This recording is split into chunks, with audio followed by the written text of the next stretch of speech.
परम पावन श्री वृंदावन धाम की भूमि पर परम पूज्य सदगुरुदेव भगवान द्वाराचार्य जगत गुरु निम्बारकाचार्य श्री मुकुंद देवाचार्य पीठाधीश्वर श्री राधेश्याम शरण देवाचार्य जी महाराज के मार्गदर्शन में विश्व प्रसिद्ध भगवान श्री कृष्ण की नगरी श्री धाम वृंदावन परिक्रमा मार्ग मिथिला कुंज आश्रम में निरंतर 24 घंटे अखंड श्री युगल नाम महामंत्र संकीर्तन 30 वर्षों से चल रहा है और अखंड अहर्निश 24 घंटे सदा श्री धाम वृंदावन में मिथिला कुंज में चलता रहेगा। आज विश्व भर में अनेकों मंदिर हैं, किंतु भागवत का कोई मंदिर नहीं है। तब हमारे पूज्य गुरुदेव के भजन संकल्प से यह भाव जागा कि श्री धाम वृंदावन में एक अलौकिक भागवत मंदिर बने, जिसमें वृंदावन आने वाले सभी भक्तगण एक साथ संपूर्ण भागवत श्लोक का दर्शन कर सकें। सदगुरुदेव के इस भाव को साक्षात करने के लिए विश्व में प्रथम बार श्री धाम वृंदावन मिथिला कुंज आश्रम में श्रीमद् भागवत महापुराण के 18,000 श्लोक शिलालेख लिखित भव्य दिव्य श्रीमद् भागवत महापुराण मंदिर बनने जा रहा है। आप सब भी इस दिव्य भागवत मंदिर में अपना तन मन धन से सहयोग कर श्री धाम वृंदावन में अक्षय पुण्य प्राप्त करें। एक श्लोक शिलालेख की सेवा राशि मात्र 5100 रुपए है, जिसमें आपके नाम से एक श्लोक शिलालेख पर लिखा जाएगा। इसी प्रकार से आप 2 श्लोक की दान राशि 11,000 रुपए, 5 श्लोक की दान राशि 25,000 रुपए, 11 श्लोक की दान राशि 51,000 रुपए और 21 श्लोक की राशि है 1,01,000 रुपए देकर अनंत पुण्य के भागी बन सकते हैं। कहा गया है कलयुग केवल नाम आधारा। हम सब भी श्री धाम वृंदावन में अपने नाम से या अपने पूर्वजों के नाम से या घर में समस्त विघ्न बाधाओं को दूर करने के लिए श्री धाम वृंदावन में अखंड संकीर्तन कराने का अलौकिक पुण्य प्राप्त कर सकते हैं। साथ ही आपके द्वारा प्रदान किया गया सेवा राशि से हरि नाम संकीर्तन के साथ साथ संतों का भोजन एवं गौ माता के लिए गौग्रास समर्पित किया जाएगा। आप निम्न राशि प्रदान कर सदस्यता ग्रहण कर सकते हैं। एक दिन का संकीर्तन राशि मात्र 1,500 रुपए, एक माह का संकीर्तन राशि मात्र 15,000 रुपए, 12 माह की संकीर्तन राशि मात्र 21,000 रुपए से आपके नाम से निरंतर अखंड श्री युगल नाम हरि नाम संकीर्तन के साथ साथ साल के 12 माह में 12 दिन 12 संतों का भोजन गौग्रास आदि सेवाएं आपके मरणोपरांत भी चलते रहेंगे। अतः आप एक छोटा सा संकल्प लेकर हमसे जुड़ सकते हैं और श्री धाम वृंदावन मिथिला कुंज आश्रम में आप आजीवन सदस्य रहेंगे। आप वृंदावन में जब भी आएंगे तो आपके रहने की निशुल्क व्यवस्था रहेगी। Account number 15850501309। अकाउंट होल्डर नाम Mithila Kunj trust, RTGS NEFT IFSC code ICIC 00010117, branch Vrindavan. Mobile number 9410810861। UPI Mithila Kunj trust @ICICI। ये संस्था 80G के अंतर्गत कर मुक्त है, जिसके द्वारा आप अपने दान पर टैक्स की छूट प्राप्त कर सकते हैं। आपके दान राशि की रसीद आपको बाय पोस्ट संस्था द्वारा भेजी जाएगी। साथ में आपको संस्था का प्रमाण पत्र भी दिया जाएगा। आइए हम सब मिलकर इस दिव्य भागवत मंदिर में अपना तन मन धन से सहयोग कर श्री धाम वृंदावन में एक अलौकिक भागवत श्लोक मंदिर का निर्माण करें। अधिक जानकारी के लिए संपर्क करें और मिथिला कुंज आश्रम से जुड़ने के लिए फेसबुक, यूट्यूब और इंस्टाग्राम मिथिला कुंज ऑफिशियल पेज को फॉलो करें।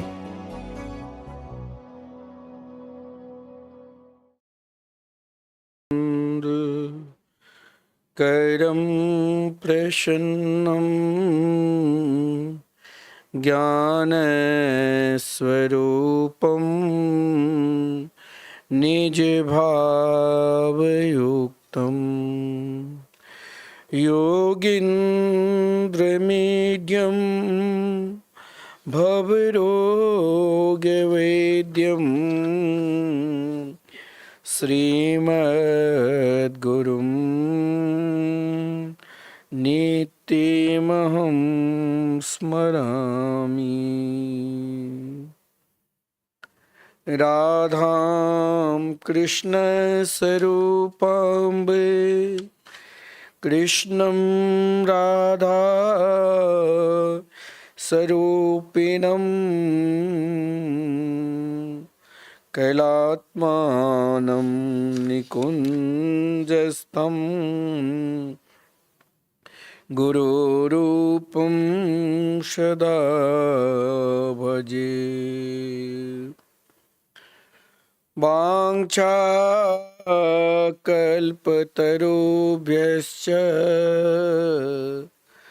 कृपा सिन्धुभ्य एव च पतितानां पावनेभ्यो वैष्णवेभ्यो नमो नमः। गोविंद जय जय गोपाल जय जय गोविंद जय जय गोपाल जय जय श्री राधा रमण हरि गोविंद जय जय श्री राधा रमण हरि गोविंद जय जय। श्री वृंदावन बिहारी लाल की जय। श्री सद्गुरुदेव भगवान की जय। श्रीमद्भागवत महापुराण की जय। श्री नाम संकीर्तन की जय। श्री सुखदेव जी महाराज की जय। श्री शंकर भगवान की जय। श्री हनुमान जी महाराज की जय। जय जय श्री राधे। जय जय श्री राधे। परम मंगलमयी परात्पर अखिलेश्वर अकारण करुणा वरुणालय भक्तवांछित कल्पतरु श्री नंदनंदन श्री श्याम सुंदर के वांगमयी प्रतिमूर्ति श्रीमद्भागवत कथा ज्ञान यज्ञ के हम सभी भागवत प्रेमी नित्य श्री धाम वृंदावन से श्रीमद्भागवत कथा मृत के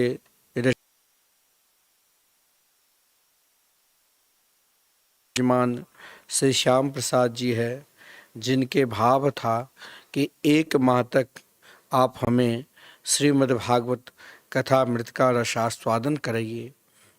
मैंने कहा कि आप 1 माह तक रहोगे यहाँ पर? बोले हाँ। सावन मास में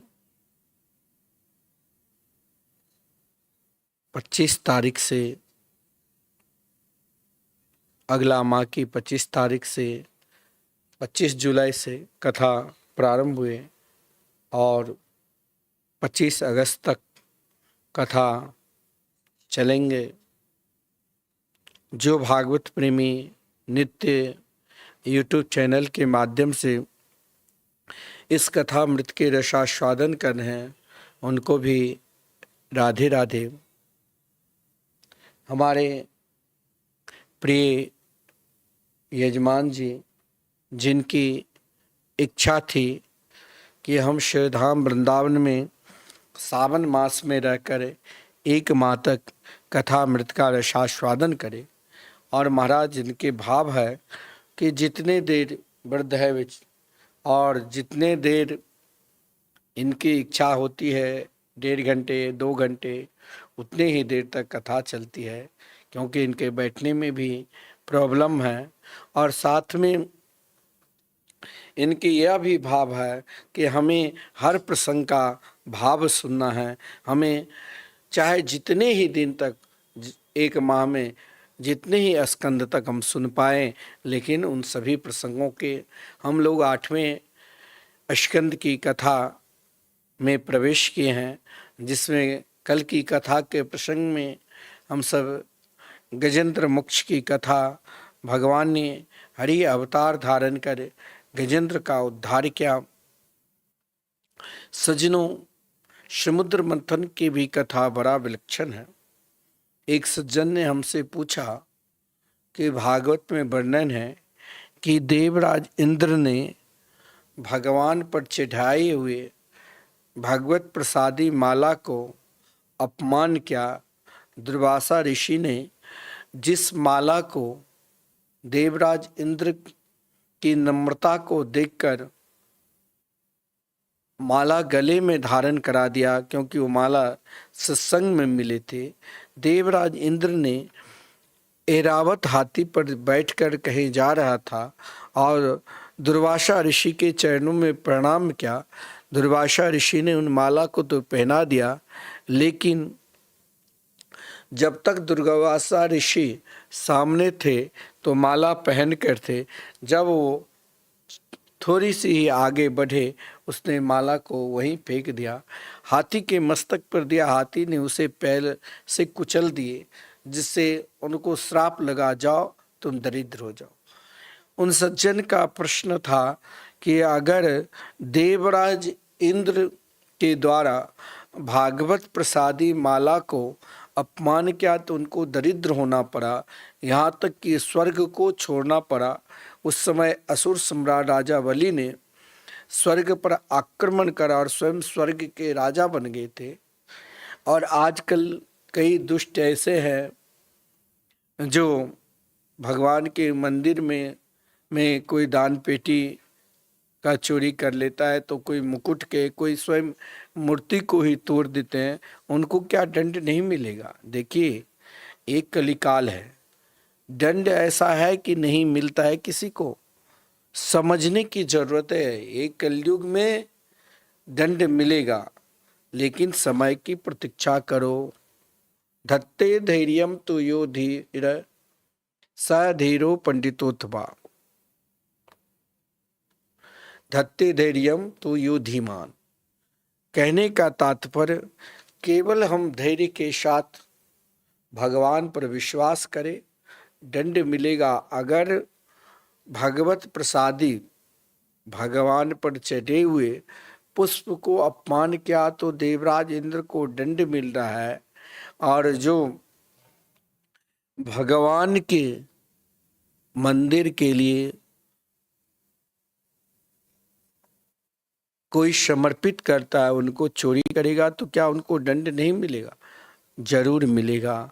देवराज इंद्र को महाराज ब्रह्मा जी की सहायता से भगवान की स्तुति की, और भगवान ने कहा अब तो पहले संधि करो। किससे? तो असुर से। बोले महाराज संधि करके, मित्रता करके क्या मिलेगा? बोले समुद्र मंथन की योजना बनाओ। और समुद्र मंथन से अनेक रत्न हैं। भगवान ने सोचा कि समुद्र में ही लक्ष्मी जी कुछ दिन के लिए विश्राम कर रही थी, तो भगवान ने कहा कि इसी माध्यम से महाराज लक्ष्मी जी भी प्रकट हो जाएगी, और कहा दैत्यों के साथ संधि करो, मित्रता करो। और स्वयं बासुकी नाग को रस्सी बनाकर, मंदरगिरी पर्वत को रही बनाकर, देवता और दैत्यों की संधि से ही समुद्र मंथन होगा। समुद्र मंथन में भगवान के कई अवतारों के वर्णन है। भगवान ने समुद्र मंथन में कच्छप रूप धारण कर, सज्जनों, कच्छप रूप धारण कर जो मंदरगिरी पर्वत इधर उधर महाराज विचरण कर रहे थे, देवता सब के सब विचलित हो गए थे कि लगता है समुद्र मंथन नहीं होगा। तो स्वयं भगवान उस समय अपने आप ही कच्छप रूप धारण किया और उस मंदरगिरी पर्वत को अपने पीठ पर धारण कर लिए। फिर भी देवता बासुकी नाग को कैसे महाराज संभाले, क्योंकि दैत्यों ने कहा था मैं मुख पकड़ूंगा। भगवान ने कहा जैसे कि इस समय संधि की बात है, अपना काम कभी कभी बनाने के लिए अपने शत्रु से भी मित्रता कर लेना कोई पाप नहीं है। इसीलिए प्राय असुर ने जो भी कुछ कहा, देवता ने प्राय सब कुछ मान लिए थे। समुद्र मंथन के समय में भी असुर ने एक क्षण के लिए रूठ गया था, बोले मैं तो मुख पकड़ूंगा। अब भगवान जानते थे मुख के ज्वाला जो बासुकी नाग के निकलेंगे उससे ये स्वयं मूर्छित हो जाएगा।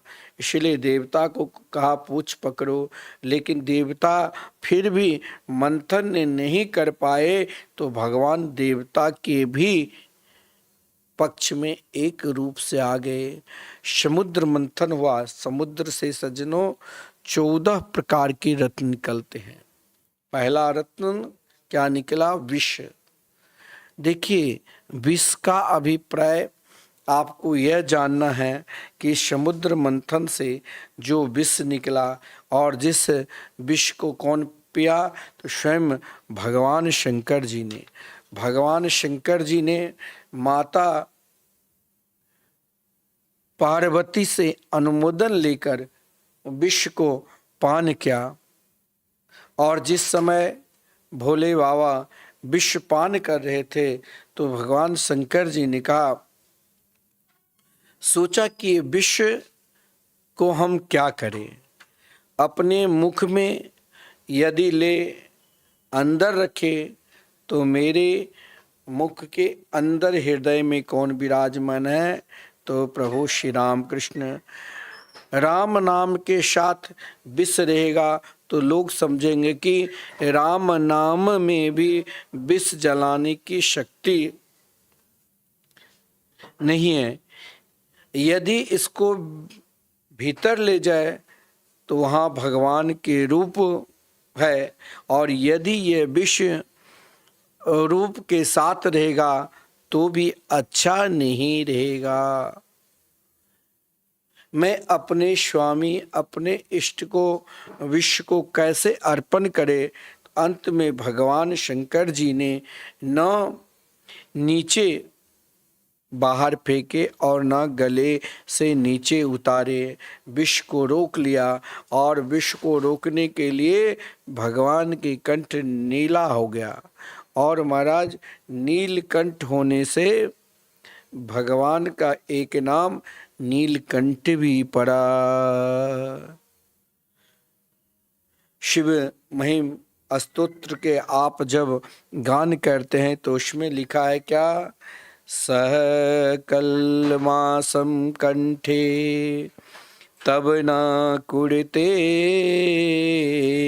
न श्रिये मोहो बेकारोपे श्लाघ्यो भुवन भय भंग व्यसन्निनः। भगवान भोलेनाथ ने उस विष को न बाहर फेंका न अंदर, कंठ के पास रख लिया। यानी कहा गया है संसार में अगर दुख भी हो तो क्रोध भी आवे तो उस क्रोध को अंदर भी ना रखो, इससे शरीर में नाना प्रकार के विकार होगा। आपके क्रोध से सामने वाले को अगर तकलीफ होगा तो महाराज इससे क्या होगा, तो आपको महाराज उनके द्वारा तकलीफ हो सकता है, आपको श्राप के काम न करने लग जाए। इसलिए विष को भगवान शंकर जी ने कहा 2-4 दिन कंठ के पास रहेंगे। भगवान शंकर जी ने पहले विष पान किया। समुद्र मंथन से गौ माता हविर्धानी गौ माता यानी कामधेनु गौ भी प्रकट हुई, जिनको महाराज ब्रह्मन देव ने कहा मैं गौ सेवा करूँगा। भगवान ने कहा ठीक है इनको दे दो।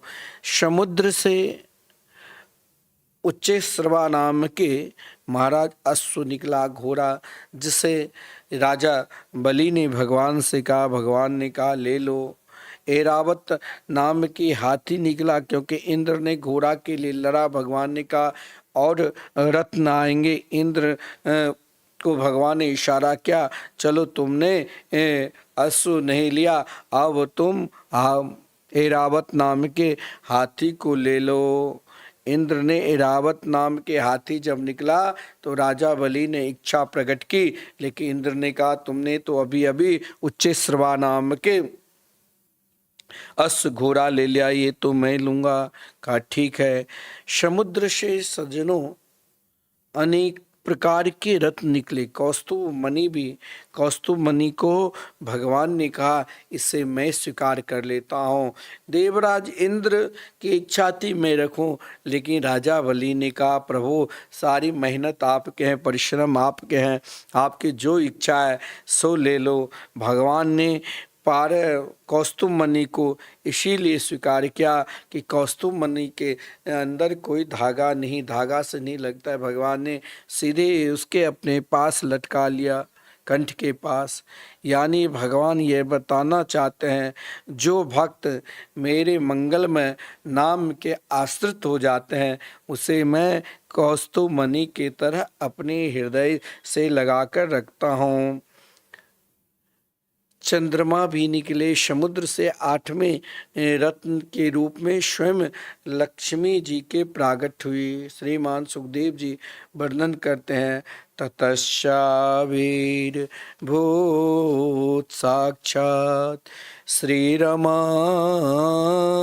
भगवत परा रंचयन्ति दिशा कांत्या विद्युत्सौदा मणि यथा।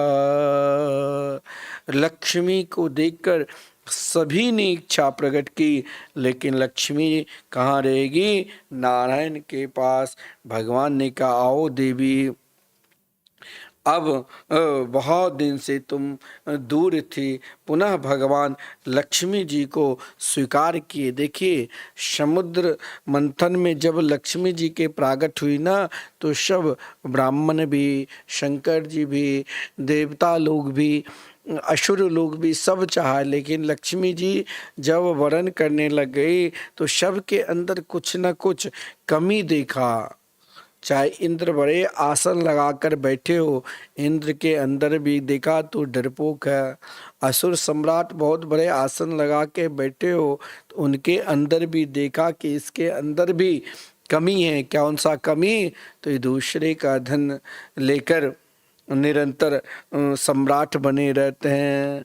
लक्ष्मी जी ने वैसे ऋषि मुनि तो श्री लक्ष्मी नारायण के विवाह देखने के लिए आए थे, लेकिन लक्ष्मी जी सभी को ढूंढा, लेकिन एक कोने समुद्र के एक कोने पर भगवान उन स्वयंवर को देख रहे थे। लक्ष्मी जी ने स्वयं नारायण को स्वीकार किया, क्योंकि वहाँ महाराज लक्ष्मी जी एक एक ऋषि मुनि देवता सभी को देखते हुए भगवान शंकर जी के अंदर देखा तो त्याग के प्रतीक है। परशुराम आदि को देखा, दुर्वासा ऋषि सब बैठे थे तो देखा इनके अंदर क्रोध के प्रतीक है। महाराज सभी को देखते देखते केवल लक्ष्मी जी भगवान नारायण को स्वीकार किए। देखिए समुद्र से नाना प्रकार के रत्न निकले, अंत में स्वयं भगवान धन्वंतरी के अवतार लेकर, देखिए समुद्र से सज्जनों मदरा भी निकला, श्राप, लेकिन उस मदरा को किसने स्वीकार किया? असुर, अज्ञानी। और समुद्र से अमृत भी निकला, और अमृत को लेने के लिए सब तरस रहे थे, लेकिन जिस समय अमृत कलश लेकर भगवान धन्वंतरी के रूप में अवतार लिए तो उन अमृत कलश को ही असुर लोग छीन लिए। इधर देवता में हाहाकार होने लग गए, सब के सब देवता घबरा गए। देवता को घबराहट को देकर देव गुरु बृहस्पति जी ने कहा भगवान के स्मरण करो। भगवान के स्मरण संपूर्ण देवता करने लगे। उसी समय स्वयं भगवान ने उन असुरों को मोहित करने के लिए भगवान फिर मोहिनी अवतार धारण किए। और भगवान के सज्जनों, मोहिनी अवतार भी बड़ा विलक्षण है। भगवान के मोहिनी अवतार को देखकर संपूर्ण असुर लोग मोहित हो गए। और महाराज जिस अमृत को धन्वंतरि से छीन लिया था वही अमृत स्वयं भगवान को ही समर्पित कर दिए। भगवान मुस्कुरा रहे हैं। भगवान के सुंदर मोहिनी रूप धारण कर महाराज संपूर्ण असुर लोग मोहित हो गए थे। देवता लोग भगवान के जो मंगलमय मधुरमय नाम को पुकार रहे थे, जिस कारण जानते थे कि संसार में जगत में इस प्रकार सुंदर भगवान के सिवा और कोई हो ही नहीं सकते हैं। जब अमृत के कलश असुर लोग ने दिया तो भगवान ने उनको कहा जरा परीक्षा भी ले लूं। कहा महाराज आप लोग इतने महाराज ज्ञानी रहकर भी फिर आप मेरे ऊपर विश्वास कैसे कर लिया। आप कहा गया है शास्त्र में, चाहे आपके भाव में प्रेम में ले ले कोई व्यक्ति, लेकिन अगर उसे पहचानो नहीं तो उस पर दया ना करो। उससे फिर अपना सर्वस्व देने की जरूरत नहीं और बताने की जरूरत नहीं। भगवान ने कहा देखो असुर लोग, आप लोग इतने महाराज ज्ञानी होकर फिर भी ना मुझे जानते हो ना पहचानते हो, सीधे ये अमृत के कलश मेरे हाथ में दे दिया। और शास्त्र में कहा गया है कथम कश्यप दायादा पुंसल्यामयि संगता विश्वासम पंडितो जातु कामनीसु नया तिंग।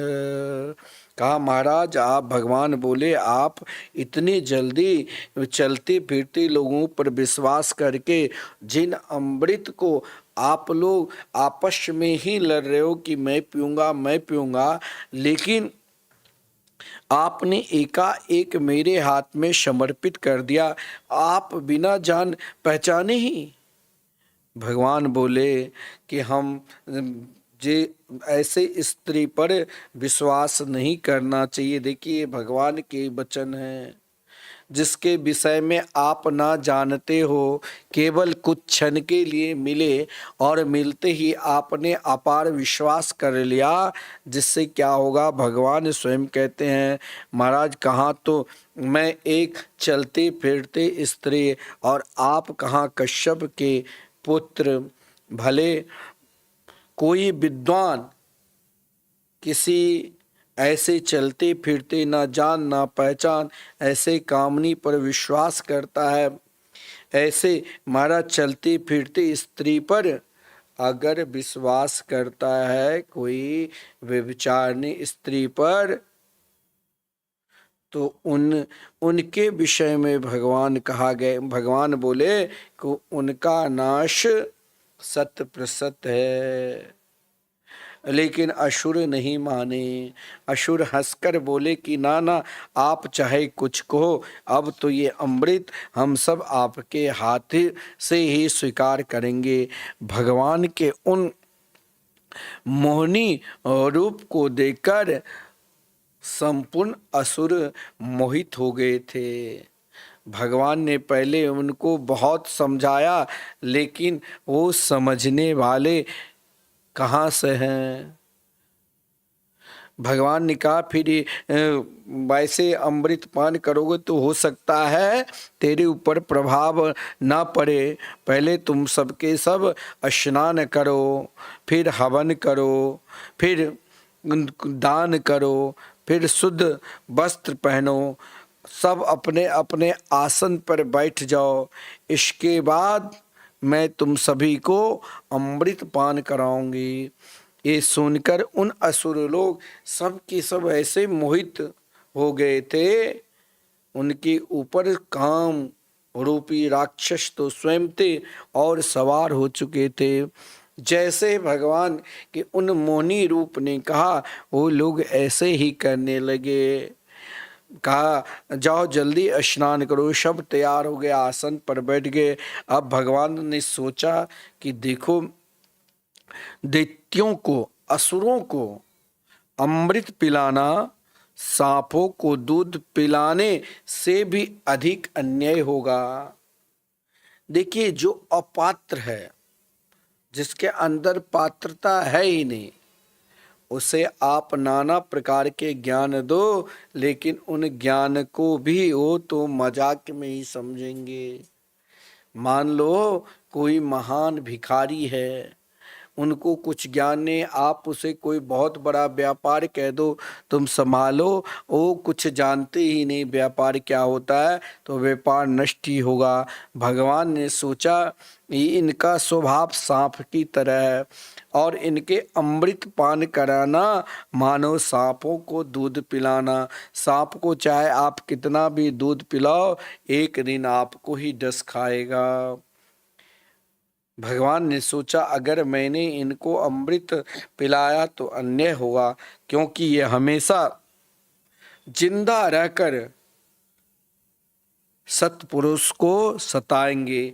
इसीलिए देखिए, भगवान ने उन दैत्यों को कहा ठीक है, हम अमृत पिलाने की जो भगवान की इच्छा थी, लेकिन उनके स्वभाव को देखकर भगवान ने सोचा इनको नहीं पिलाना है। और इन सभी असुरों को मीठी मीठी बातें भगवान करने लगे। सब भगवान के उन मोहिनी रूप से ऐसे मोहित हो गए थे, जैसे भगवान ने कहा वो मानने के लिए सब तैयार। अब इधर अमृत पिला रहे हैं, संपूर्ण देवता भी बैठे हैं। असुर लोग ने कहा कि आप पहले देवता के पक्ष से क्यों पिला रहे हैं? बोले ऊपर ऊपर जो पानी है, अंदर बढ़िया है, गहरा है, वो मैं आप सभी को पिलाऊंगा। वो क्या जाने अपात। दैत्य लोग मोहिनी के द्वारा निर्धारित मर्यादा के पालन करने के लिए चुपचाप बैठे थे, क्योंकि सभी से कह दिया था कि बीच में कोई उठना नहीं, जो जहां अपने अपने आसन पर बैठे रहना। लेकिन एक बहुत चालाक था। कौन? तो राहु नाम के एक असुर वेश बदलकर देवता के पंक्ति में बैठ गए और बिन पहचाना नहीं कि ये देवता कौन है कौन नहीं, और सूर्य और चंद्र के बीच में ही बैठ गए। उन्होंने थोड़ा सा, महाराज जो ही अमृत दे रहे थे, वो एकाएक हाथ आगे बिठाया और तुरंत अमृत पान कर लिया, और सोचा भी नहीं, अमृत और देखा भी नहीं रहा हो। और सूर्य और चंद्रमा पहचान गए भगवान को, इशारा की प्रभु ये असुर है। भगवान ने तुरंत चक्र सुदर्शन से राहु को सिर धड़ से अलग कर दिया। तब तक अमृत पीने के कारण महाराज वो देवतुल्य हो गए। भगवान तुरंत मोहिनी रूप बदल कर पुनः नारायण भगवान जो वास्तविकता रूप है भगवान विष्णु के रूप में आ गए। जो ही भगवान ने इधर भेष बदला और इधर राहु महाराज सिर कटे हुए भी मुस्कुरा रहे थे। इधर राहु को मुस्कुराते हुए देखकर ब्रह्मादि देवता ने भगवान से कहा, प्रभु अब तो इनको देव तुल्य में ही पूजा होनी चाहिए। इसीलिए नवग्रह में राहु केतु के भी पूजन होते हैं। बीच बीच में सूर्य और चंद्रों को भी बीच बीच में सूर्य और चंद्रमा को कभी कभी परेशानी करने के लिए आ जाते हैं। जैसे ग्रहण लगता है ना, सूर्य ग्रहण और चंद्र ग्रहण। इधर महाराज भयंकर युद्ध हुआ, देवासुर संग्राम, और देवता ने जो अमृत पान कर चुके थे, जिस कारण दैत्यों को हार मिले और देवता को विजय श्री मिली। संपूर्ण असुर बहुत देवासुर संग्राम में मर चुके थे। बहुत जो जिंदा था वो भी किसी को हाथ कटे, किसी को पैर कटे, महाराज बहुत तो मूर्छित अवस्था में पड़े हुए थे। बड़े बड़े बलशाली असुर भी देवासुर संग्राम में मारा गया। और इधर महाराज भयंकर देवासुर संग्राम हुए। देवासुर संग्राम में देवताओं को विजय श्री मिली और दैत्यों को हार मिल गई। दैत्यों को हार क्यों मिली? क्योंकि देवता सबके सब अमृत पान किए थे। और महाराज जब देवता का एक बल और भी था, क्योंकि जब उनके ऊपर कष्ट आया था तो भगवान के स्मरण करने लग गए। महाराज भगवान के उसी रूप माधुरी को देखने के लिए भोलेनाथ ने भगवान से प्रार्थना की कि प्रभु हमें भी उन मोहिनी का रूप धारण करके एक बार दिखा दो। भगवान ने कहा कि ये रूप तो केवल असुरों को मोहित करने के लिए ही मैंने मोहिनी का रूप धारण किए। लेकिन शंकर जी ने प्रार्थना की तो भगवान ने भोलेनाथ को भी पुनः मोहिनी रूप का दर्शन कराया। देखिए, श्रीमद् भागवत महापुराण में नारायण प्रतिपाद्य देवता कौन है? साक्षात भगवान विष्णु, और दूसरे देवता की अपेक्षा कनिष्ठ ही भी है। और भागवत में शंकर जी को महाराज महिमा बहुत जगह पर है। भगवान शंकर जी जिसने स्वयं विष पान किए, उनको कोई हरा भी नहीं सकते।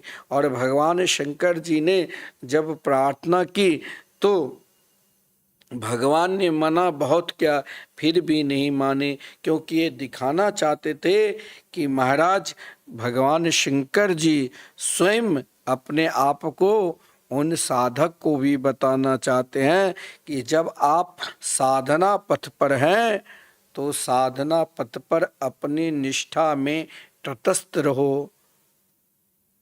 इधर महाराज जिन मोहिनी रूप देखकर भगवान शंकर जी भी मोहिनी रूप को देखकर पीछे पीछे भागने लगे। एक महात्मा ने इसका भाव यह भी दिया कि भगवान तो स्वयं आत्मा राम है, और महाराज भगवान शंकर जी जिन आत्मा राम को निरंतर स्तुति करते रहते हैं।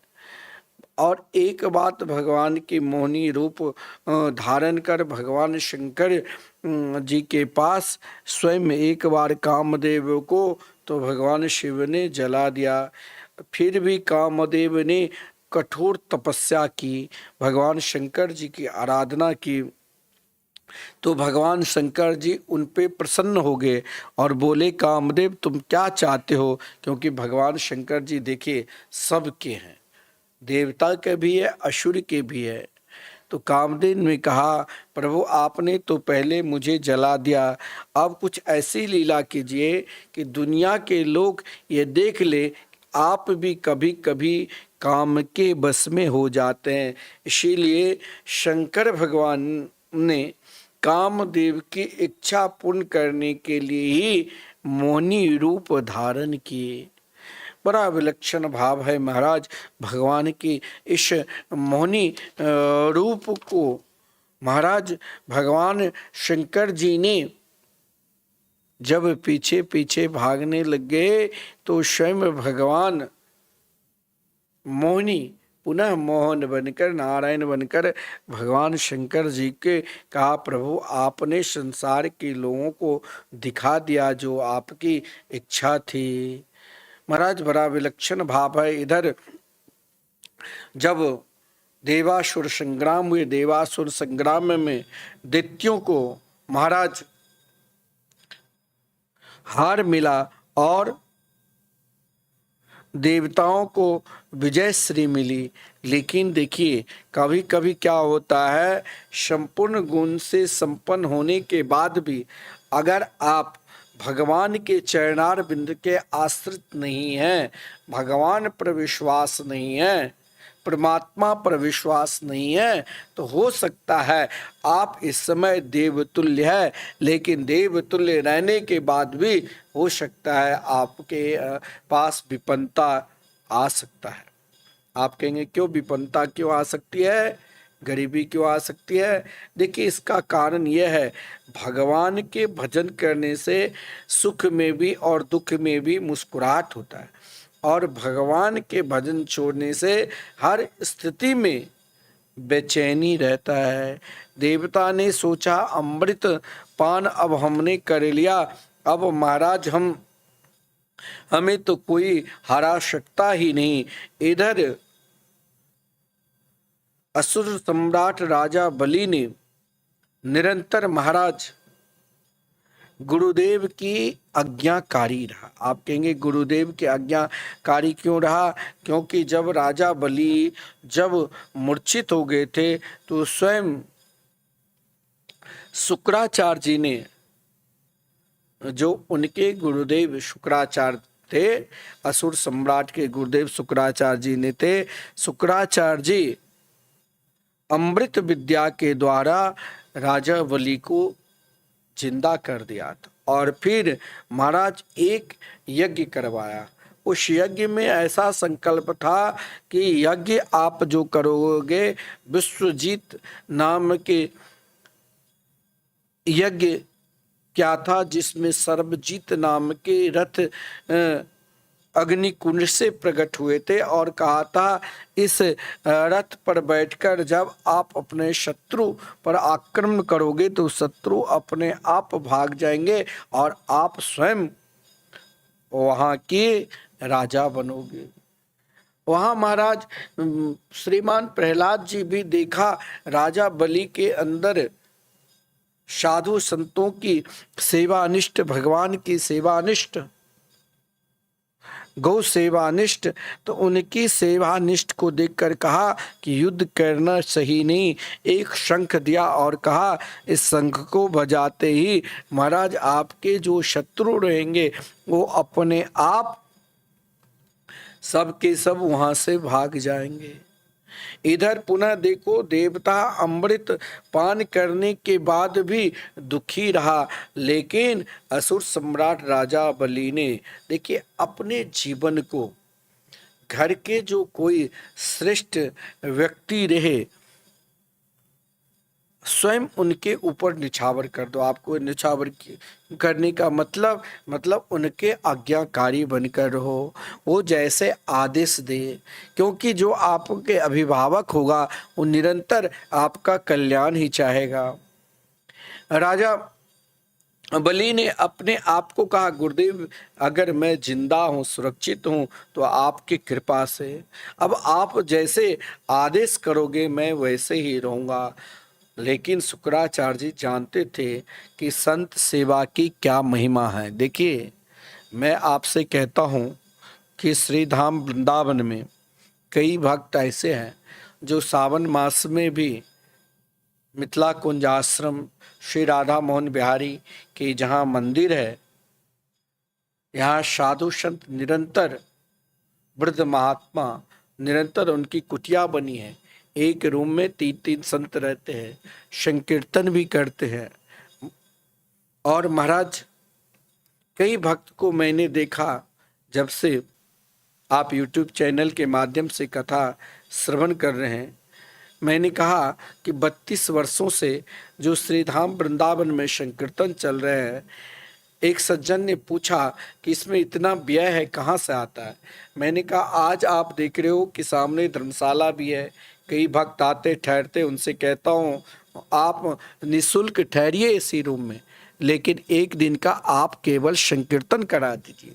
जो प्रेमी हैं वो कहते हैं कि चलो ठहरना तो कहीं हम शुल्क देंगे, यहाँ ठहर भी जाएंगे और 24 घंटे संकीर्तन का भी लाभ प्राप्त हो जाएगा।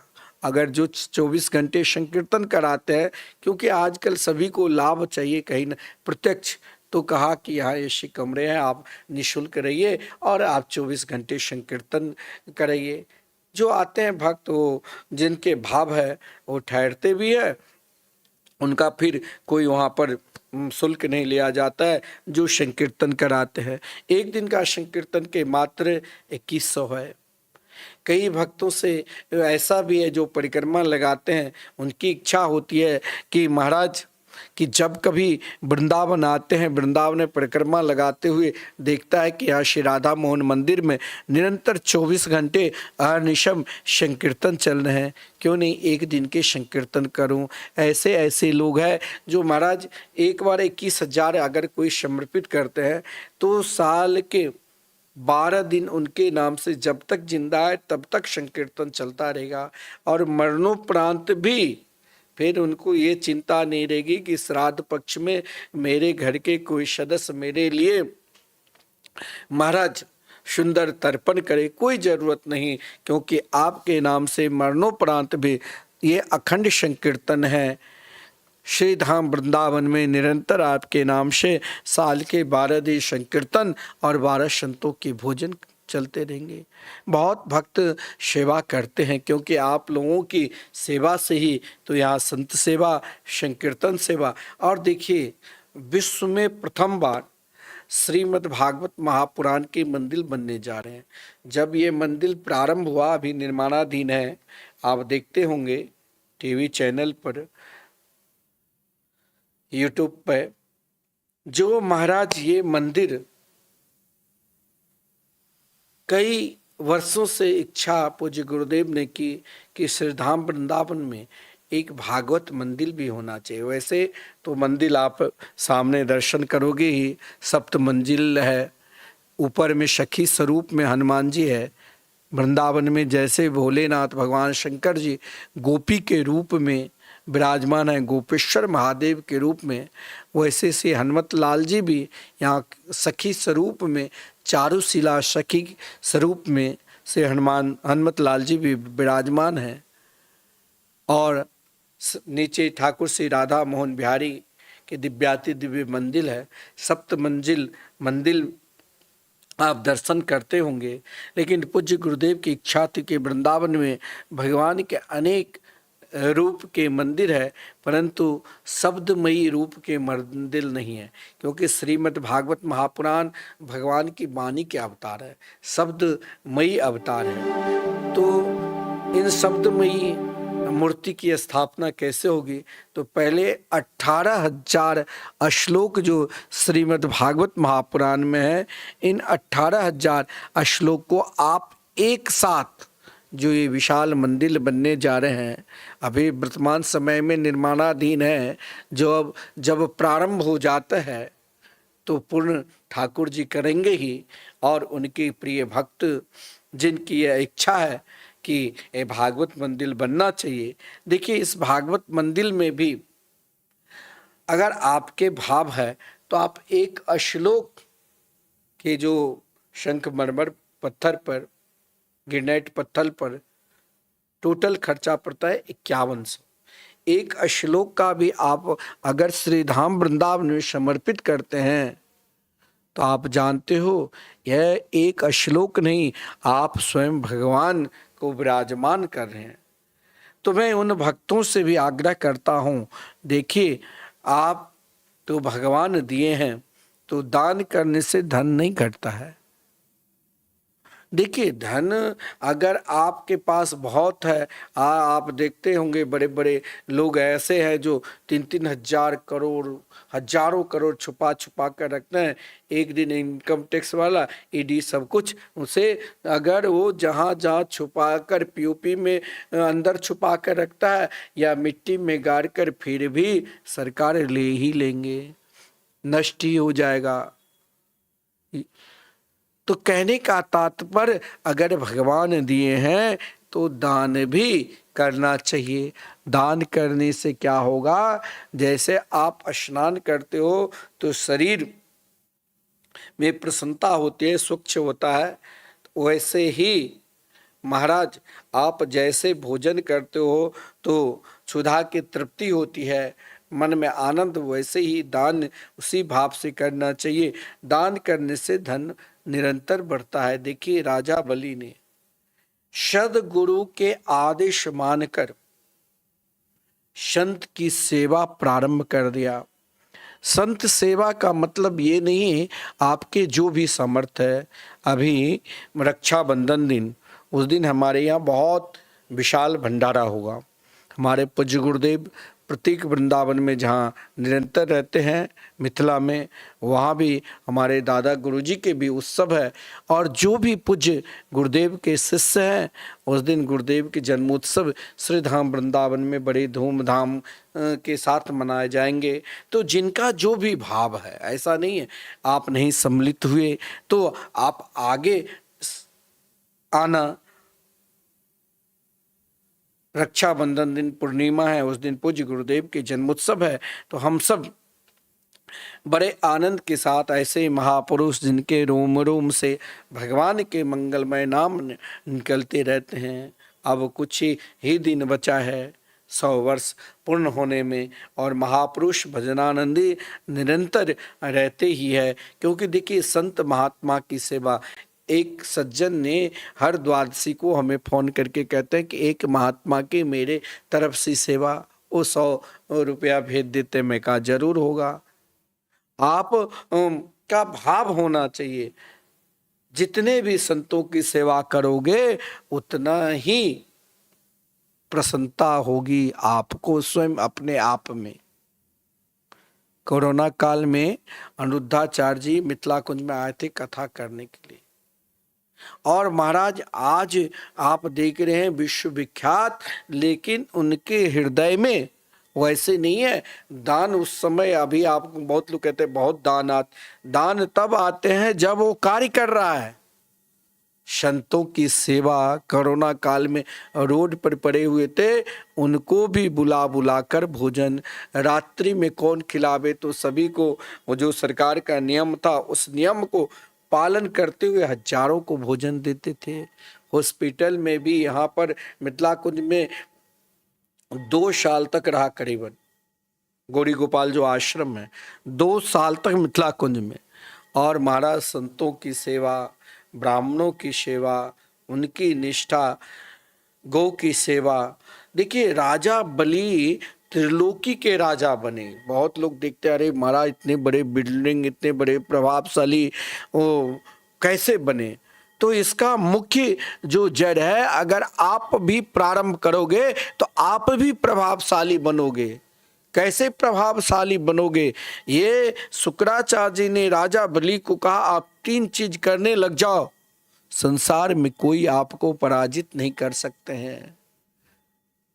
कहा गुरुदेव कौन सा 3 कार्य करूं? बोले उस समय जब आप अन्नदान करो तो वहां परिचय ना लो कि हम किसको खिला रहे हैं, जो आवे खिलाओ, भरपेट खिलाओ, अन्नदान करो, खूब संत सेवा करो। और दूसरा भाव कहा संत के साथ साथ विप्र ब्राह्मणों की सेवा करो। आज देखो सभी ब्राह्मणों के चरण धोते हैं अनिरुद्धाचार्य। राजा बलि के भाव जो भागवत में लिखा है वो भाव प्रकट करें। इतना ही नहीं महाराज, गौ सेवा, और ये महाराज राजा बलि ने तीनों सेवा को अपना भजन मान लिया। सब कुछ छूट जाए लेकिन इन 3 सेवा, अगर यहाँ राजा बलि के द्वार पर भगवान को भी आना पड़ा ब्रह्मचारी रूप में, संत रूप में, क्योंकि उनकी संत सेवा को देखने के लिए भगवान ने भी सोचा ऐसा कौन सा रूप धारण करूं जो राजा बलि कैसे संत की सेवा कर रहे हैं। गुरुदेव ने उनके शुक्राचार्य जी ने कहा, नर्मदा जी के पावन तट पर 100 अश्वमेध यज्ञ करने का संकल्प दिलाया कि इस यज्ञ को आप करो। राजा बलि ने कहा, ठीक है गुरुदेव। यज्ञ प्रारंभ किए महाराज। इधर त्रिलोकी के राजा बन गए। जो देवता अमृत पान करने के बाद भी महाराज उनको कुछ नहीं मिला, क्योंकि उनकी निष्ठा था कि अरे अब बहुत लोगों की ये भावने हो जाता, अरे मुझे भगवान तो बहुत कुछ दे चुका है, खाओ पियो मौज मस्ती करो और क्या बचा है। यह जो आपका सोच है यही पतन के मार्ग की ओर ले जाएगा। कौन भगवान को देखा है, ये सब वैसे मन घड़त बात है। मन घड़ित बात को वैसे लोग बोलते रहते हैं। देखिए, देवता ने भी अमृत पान करने के बाद यही सोचा होगा, लेकिन देवता को स्वर्ग नहीं मिला। शुक्राचार्य जी ने राजा बलि को इतनी शक्ति प्रदान कर दी। देखिए, जो महाराज संतों की सेवा की, अन्नदान की, जो महाराज विप्रों की सेवा की और गौ की सेवा की, उसे संसार में कोई हरा सकते ही नहीं। वो कभी उनके महाराज उनके निकट निरंतर रिद्धि और सिद्धि बनी रहेगी। इधर असुर सम्राट प्रसन्न, देवता दुखी, और जब देवता दुखी था तो देवता की माता अदिति स्वयं दुख में डूब गई। अपने पुत्र को दुखी देखकर माता स्वयं दुखी हो जाती है। कश्यप ऋषि एक दिन महाराज घूमते फिरते देवता की माता अदिति की कुटिया पधारे। अदिति को देखकर कश्यप जी जान गए कि बहुत दुखी है। पूछा, देवी घर में सब कुशल से तो है ना, बताओ कारण क्या है, क्योंकि आजकल आप बहुत दुखी हो।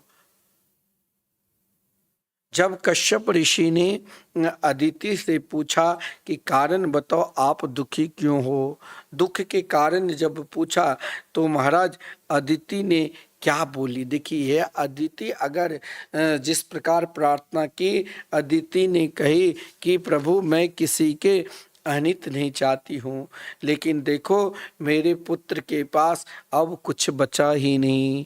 एक स्वर्ग था, वो भी असुर सम्राट राजा बलि ने ले लिया। मैं चाहती हूँ कि मेरे घर में भी कोई ऐसे प्रभावशाली पुत्र आवे जो पुनः मेरे पुत्र को सब कुछ धन जो नष्ट हो चुका वो मिल जाए।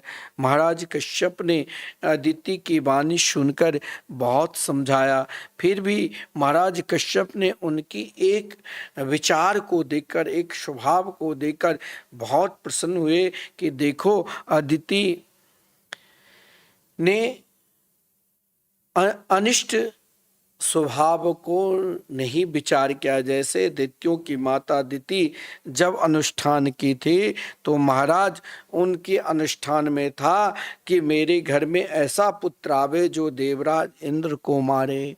इधर अदिति ने जो प्रार्थना की, अदिति कहती है कि मेरे घर में ऐसा पुत्र आवे जो मेरे पुत्र इतना प्रभावशाली रहे जो उनकी प्रभाव को चारों तरफ गुणगान होने लग जाए, और जिस प्रभाव के कारण पुनः महाराज वो स्वर्ग के राजा बन जाए। अदिति ने जब महाराज कश्यप से प्रार्थना की, महाराज कश्यप ने अदिति की भाव को देखकर अदिति को एक उपासना बता दिया। महाराज कश्यप ने अदिति से कहा कि आप एक व्रत की उपासना करो। बोले उस व्रत का उपासना क्या है? तो फागुन मास शुक्ल पक्ष के 12 दिन का ये इस व्रत का नाम है पयोव्रत। देखिए, जीवन में बड़ापन बनने के लिए, बड़े बनने के लिए तप करना पड़ता है। चाहे विद्या चाहिए तो तप करना पड़ेगा, क्योंकि जब ब्रह्मा जी ने सृष्टि से पूर्व ही जब ब्रह्मा जी प्रकट हुए तो ब्रह्मा जी के 2 ही शब्द सुनाई दिया था। व्याकरण में एक सूत्र है, काद्यो मावसाना स्पर्शा, को से म तक स्पर्श कहलाते हैं। उसमें 2 शब्द तप। जीवन में जो भी चाहिए, प्रतिष्ठा चाहिए तो तप करो, विद्या चाहिए तो तप करो, धन चाहिए तो तप करो, भगवान को प्राप्त करना है तप करो। बिना परिश्रम से, बिना तप से कुछ मिलने वाला है ही नहीं। ऊर्जा शक्ति चाहिए, अपने अंदर ऊर्जा शक्ति को ही बढ़ाने के लिए। एक शक्ति आपके भोजन खाते हो उससे बढ़ती है, एक ऊर्जा शक्ति जो तेज शक्ति बढ़ाने के लिए भी तप करना पड़ता है। जैसे आप दान करते हो, पुण्य करते हो, अनेक तीर्थ में जाते हो, ये ऊर्जा शक्ति की बढ़ाने की है। तो महाराज कश्यप ने देवी अदिति से कही कि आप एक व्रत करो, जिस व्रत का नाम है पयोव्रत, और ये फागुन मास शुक्ल पक्ष के दिन से प्रारंभ होता है। और भगवान नारायण के स्वरूप का ध्यान करो। भगवान के स्वरूप का इस प्रकार ध्यान करना जो शंख चक्र गदा पद्म से सुशोभित है, दिव्य तथा बहुमूल्य विशिष्ट आभूषणों से युक्त है, पीताम्बर धारी है, और निरंतर उनके चतुर्भुज स्वरूप का ध्यान करना। और महाराज, जैसे महाराज कश्यप ने माता अदिति को आदेश दिया, माता अदिति ने 12 दिन तक उस पयोव्रत को प्रारंभ किया। नियम पूर्वक जितने भी कर्मकांड में भी नियम बताया गया है, उस नियम के द्वारा आराधना की भगवान के। भगवान ने महाराज अदिति के दर्शन भी दिया। देखिए, भगवान की आराधना, उपासना अगर आपका सही में होगा तो उस उपासना का फल मिलेगा ही। माता अदिति ने भगवान के उन रूप को देखकर प्रार्थना करने लग गई। यज्ञ स यज्ञ पुरुषा च्युत तीर्थ पाद तीर्थ श्रवण मंगल नाम धेय। माता अदिति ने प्रभु की स्तुति की, और महाराज स्तुति के उपरांत कहा कि भगवान आप तो सब कुछ जानते ही हैं।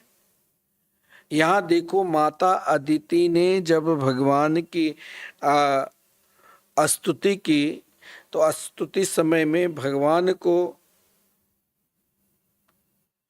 कहा कि प्रभु आप तो संपूर्ण प्राणी के अंदर में क्षेत्रज्ञ रूप में आप निरंतर विराजमान रहते हो। देखो, यहाँ क्षेत्रज्ञ को भी 2 तरह की है, एक छोटा क्षेत्रज्ञ, एक बड़ा क्षेत्रज्ञ। छोटे क्षेत्रज्ञ कौन होता है? जीव। और बड़े क्षेत्रज्ञ कौन होता है? परमात्मा, ईश्वर। क्योंकि क्षेत्र से अलग करके यदि व्यक्ति मात्र पर विचार किया जाए तो वह निरंतर महापुरुषों के सिद्धांत है, वो अद्वैत ब्रह्म वहाँ से निकल आता है। भगवान ने कहा कि देवी, मैं तो क्षेत्रज्ञ रूप से तुम्हारे हृदय में निरंतर रहता हूँ और सब कुछ मैं जानता भी हूँ कि तुम किस भाव से ये अनुष्ठान किए हैं। इस अनुष्ठान का उद्देश्य भी क्या है? इस अनुष्ठान के एक ही उद्देश्य है कि तुम्हारे बेटों की ये संपत्ति जो असुर सम्राट ले लिया है वो लौट जाए, और जिस कारण मेरे पुत्र पुनः स्वर्ग के राजा बने। लेकिन एक बात ध्यान रखना, देखिए भगवान ने स्वयं माता अदिति से कही, इस समय मैं पुत्र बनकर आऊंगा, लेकिन मैं असुर सम्राट राजा बलि से युद्ध नहीं कर सकूंगा। क्यों? क्योंकि जिसने अपने गुरु के वचन को निरंतर निभाया और जिसने संत की सेवा की, विप्र की सेवा की, गौ की सेवा की, उनको मैं भगवान होकर भी युद्ध से हरा नहीं सकता हूँ। लेकिन हम जरूर, क्योंकि मैंने सुना है उनके पास जो भी जाते हैं उन सभी को देते ही हैं। मैं भी लेने के लिए, यानी मैं मांगने के लिए जाऊंगा, ऐसे ही पुत्र के रूप में आऊंगा। इस प्रकार भगवान माता अदिति से कहकर भगवान अंतर्ध्यान हो गए। जब भगवान अंतर्ध्यान हुए, क्योंकि माता अदिति से भगवान ने ये भी कहा था कि हमने जो इस रूप को दर्शन दिए ये किसी को बताना नहीं, लेकिन महाराज कश्यप ने ध्यान योग के द्वारा सब कुछ समझ गए थे कि भगवान अब प्रवेश स्वयं कर गए। और महाराज भगवान की स्तुति ब्रह्मा जब भगवान माता अदिति के गर्भ में प्रवेश किए, देखिए जब भगवान कि कोई भक्त माता के गर्भ में जाते हैं तो ये गर्भ, जिस गर्भ को नहीं कहा गया है एक नरक के द्वार है कि माता के गर्भ में ना जाने नाना प्रकार के कष्ट पाता होगा, लेकिन हो सकता है यही गर्भ से बड़े बड़े साधु संत महात्मा भक्त जब जन्म लेते हैं तो देवता ऐसे भक्त की स्तुति करते हैं, गर्भ स्तुति। क्योंकि भगवान जब माता के गर्भ में प्रवेश करते हैं तो ब्रह्मा जी भगवान की स्तुति करते हैं, क्या?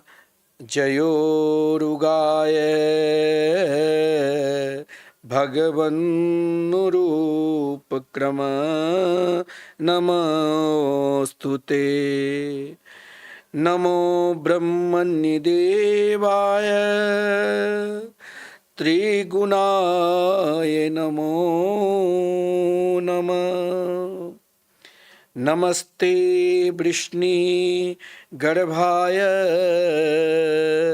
वेद गर्भाय वेद से। देखो भगवान जिज्ञासा और वेद दोनों में रहते हैं। स्वर्गादि गुप्त परोक्ष वस्तु हैं और उनका साधन धर्म वाक से ही ज्ञात होता है, अन्य कोई उपाय ही नहीं है। यहाँ ब्रह्मा जी ने जब भगवान की स्तुति की तो भगवान स्तुति के उपरांत ब्रह्मा जी चले गए। इधर भगवान जब प्रकट हुए, महाराज भगवान प्रकट कब हुए? भादो मास शुक्ल पक्ष द्वादशी तिथि के। देखिए यहाँ भगवान के उन बाल स्वरूप का वर्णन है जिस बाल स्वरूप में भगवान सीधे ब्रह्मचारी के रूप में ही प्रकट हुए। इसीलिए ब्रह्मचारी रूप के, क्योंकि भादो मास शुक्ल पक्ष द्वादशी तिथि श्रवण नक्षत्र अभिजित मुहूर्त से युक्त भगवान वामन के रूप में प्रकट हुए। और जब भगवान वामन के रूप में प्रकट हुए चतुर्भुज रूप में, लेकिन देखते ही देखते बटु के रूप में हो गए। ब्रह्मचारी के माता पिता के सामने वामन अंगुल के ब्रह्मचारी के रूप में, बटु के रूप में हो गए। इसीलिए महाराज उन बटुक स्वरूप भगवान के उन रूप को सीधे जात कर्म संस्कार यज्ञोपवित संस्कार से ही वर्णन श्रीमद् भागवत महापुराण में है। स्वयं सूर्य देव ने गायत्री मंत्र प्रदान किए, माता अदिति ने कोपिन पहनाए, बृहस्पति जी ने यज्ञों को पवित्र करवाया, कश्यप ऋषि ने मेखला दी, भूमि ने मृग चर्म दी, और महाराज ब्रह्मा जी ने स्वयं कमंडलू दी, सप्त ऋषि ने कुश के आसन दिया और सरस्वती जी ने रुद्राक्ष माला प्रदान की, कुबेर ने और अन्नपूर्णा ने भिक्षा पात्र दी।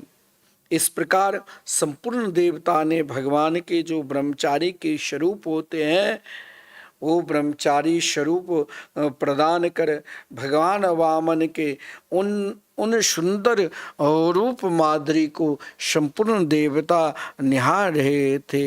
इधर महाराज जब अन्नपूर्णा के द्वारा भिक्षा पात्र में दिया गया था अन्न, क्योंकि नियम में जब विप्र ब्राह्मणों के यज्ञोपवीत संस्कार होता है तो यज्ञोपवीत संस्कार के प्रथम भिक्षा लेकर गुरु को समर्पित करना पड़ता है। लेकिन बृहस्पति जी ने कहा कि ये बहुत कम भिक्षा है। बोले कहाँ जाऊं, जो ज़्यादा आपको चाहिए तो बताओ। भगवान सब कुछ जानते हुए कहा कि देखो, इस समय शुक्राचार्य जी के आज्ञा से उनके शिष्य राजा बलि 100 अश्वमेध यज्ञ करने का संकल्प लिया है और उनके यज्ञ में जो भी कोई जिस याचना से जाते हैं सभी के महाराज उनकी याचना को पूर्ण करते हैं, यथाशक्ति दान दक्षिणा देकर भेजते हैं। आप भी जाओ महाराज और उनसे मांग कर लाओ। भगवान तो सब कुछ जानते थे और भगवान जानकर भी अपने गुरुदेव से आज्ञा लेकर सीधे महाराज जो नर्मदा नदी के पावन तट पर राजा बलि ने यज्ञ करने का संकल्प लिया था वहाँ पर जा रहे हैं।